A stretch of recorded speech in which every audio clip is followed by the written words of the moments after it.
Bismillahirrahmanirrahim. Nama saya Muhammad Iqbal bin Azman.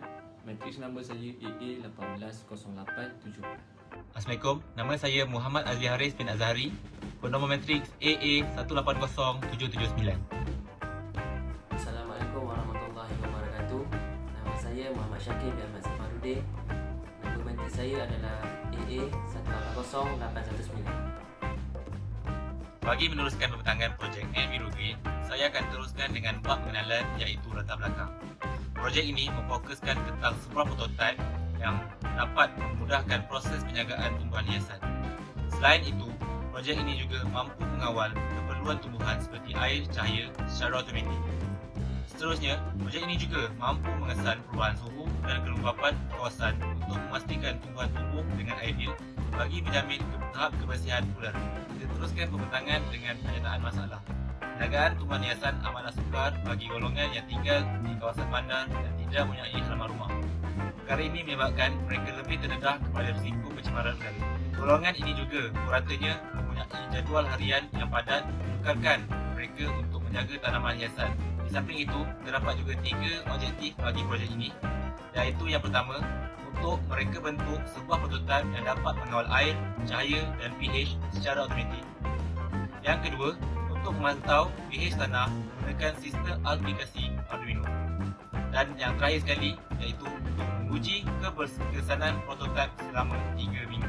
Seterusnya, kita teruskan pembentangan dengan skop projek. Skop projek yang pertama adalah prototipe ini menggunakan mikro pengawal Arduino Uno, moisture sensor, switch, pump air, pipe, pH sensor dan lain-lain. Seterusnya, prototipe ini sesuai digunakan bagi mereka yang tinggal di kawasan bandar yang tiada halaman rumah. Dan yang ketiga, prototipe ini hanya diuji ke atas tumbuhan hiasan. Dan yang akhir sekali, gunakan bahan seperti kayu ataupun besi tahan karat yang sesuai untuk menerima kelembapan. Bagi kepentingan projek pula, kepentingan projek Enviro Green ini ialah bagi menyelesaikan masalah pencemaran udara bagi mereka yang tinggal di kawasan bandar dan tidak mempunyai halaman rumah. Seterusnya, bagi memudahkan penjagaan tumbuhan hiasan tanpa pemantauan yang berkala.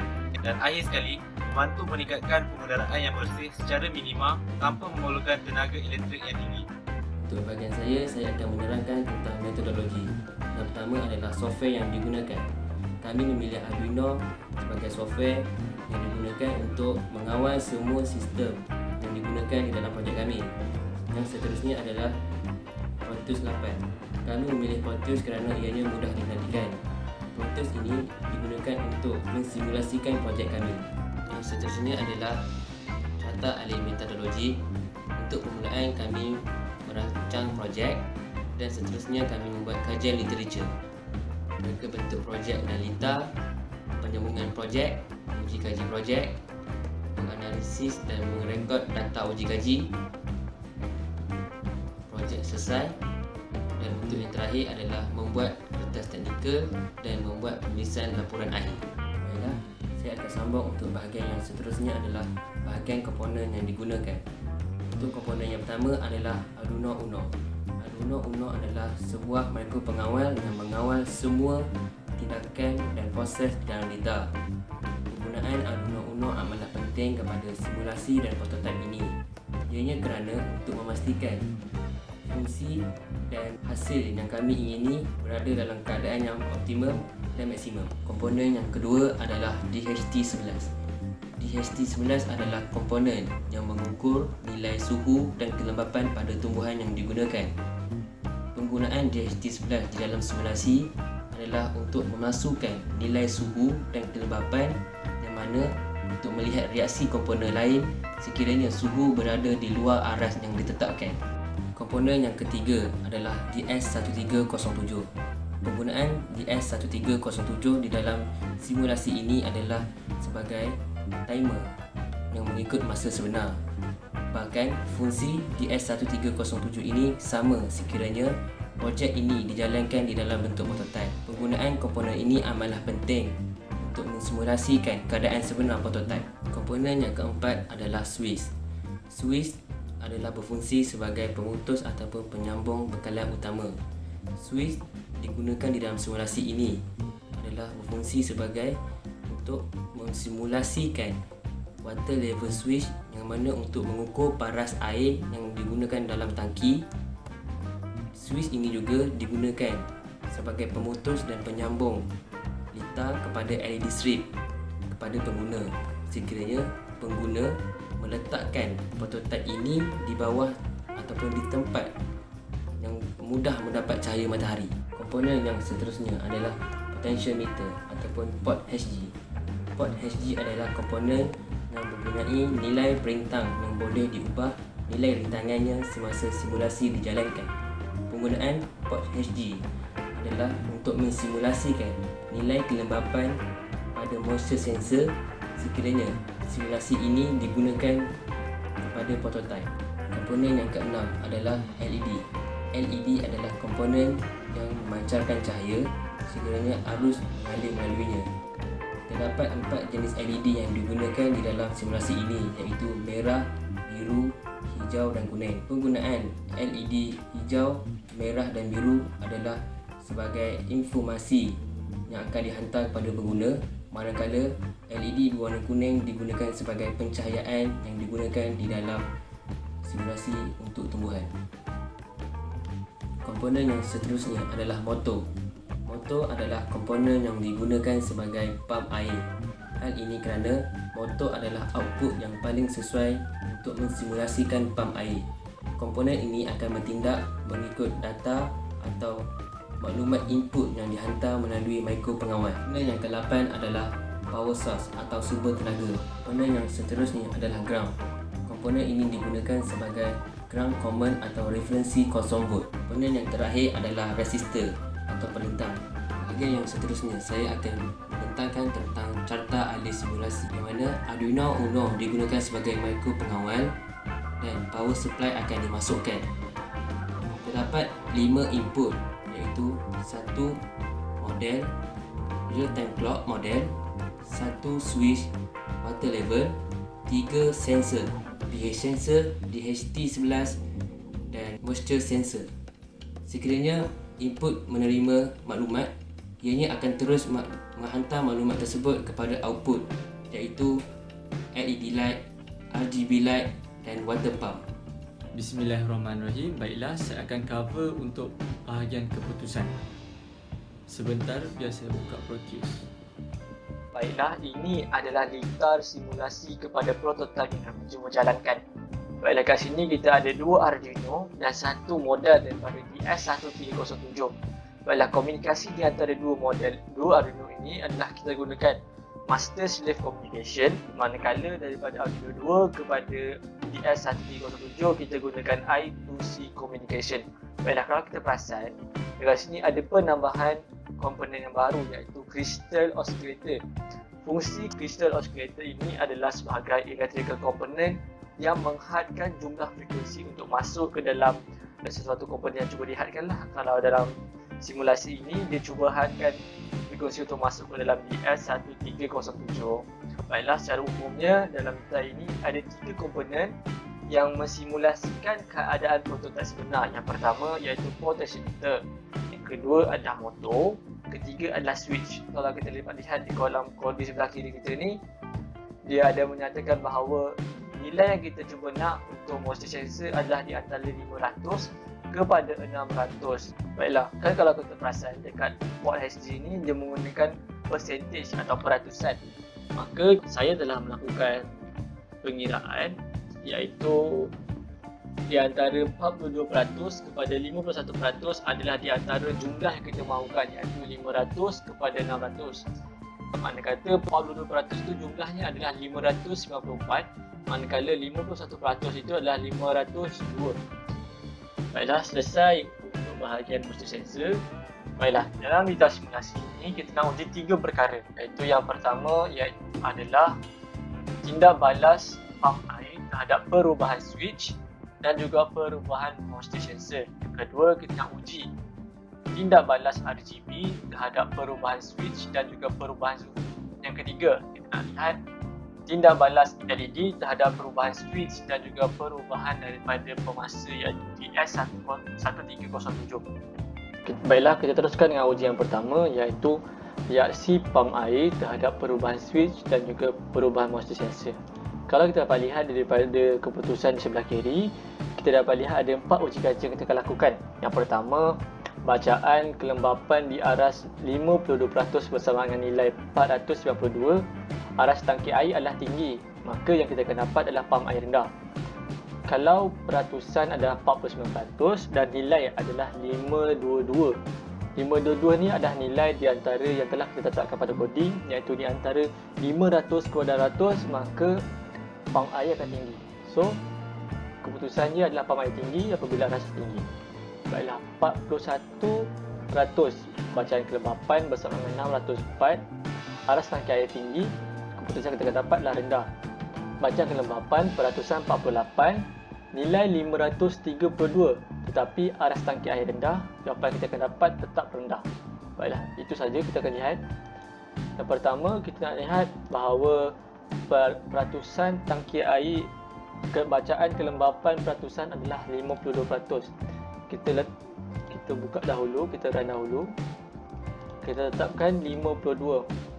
So, nilai adalah 52.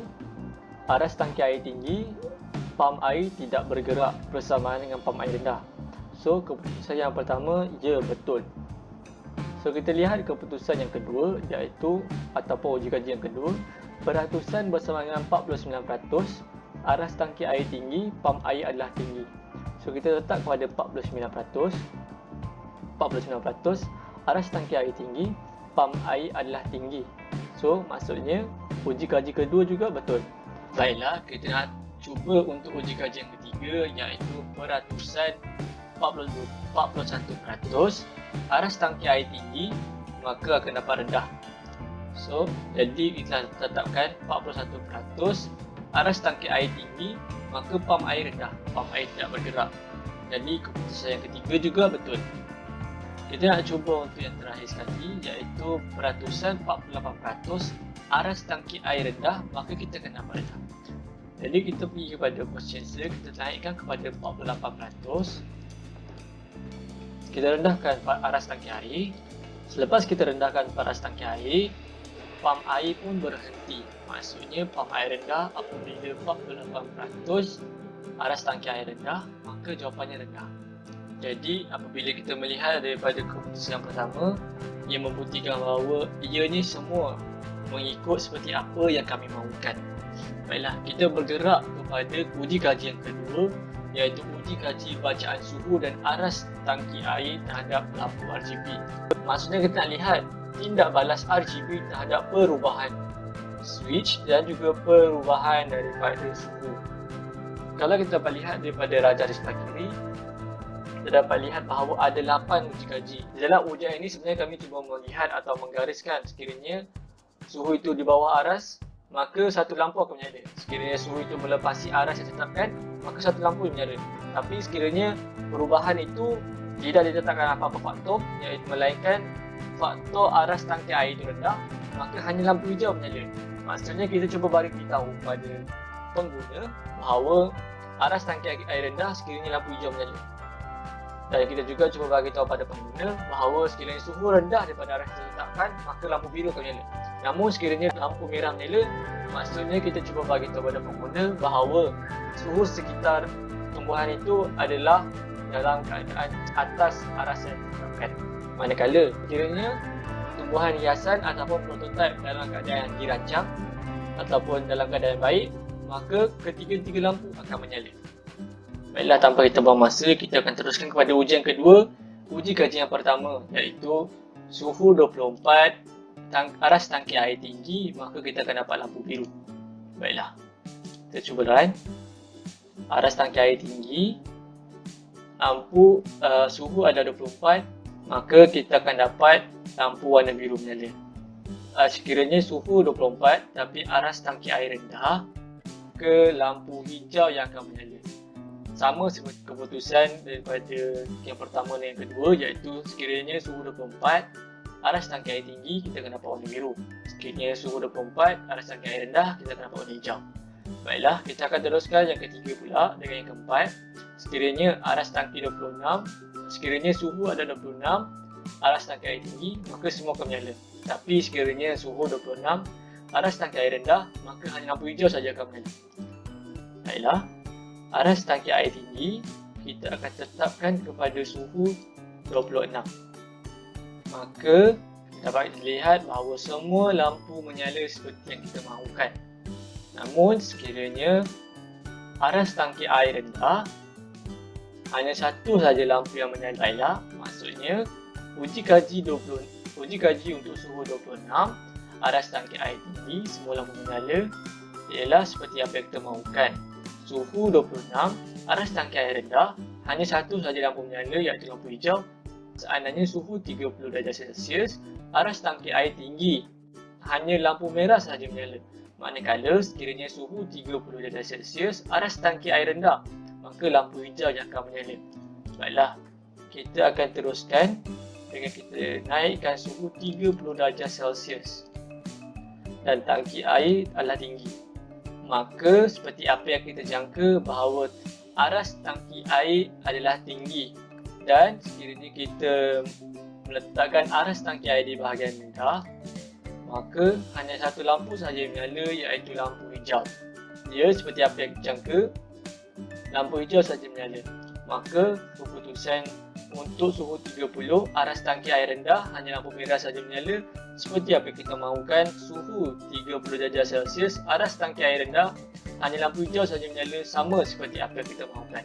Baiklah, apabila kita tidak mengambil peduli tentang suhu dan kita mengambil peduli tentang aras tangki air sahaja, mari kita lihat reaksinya.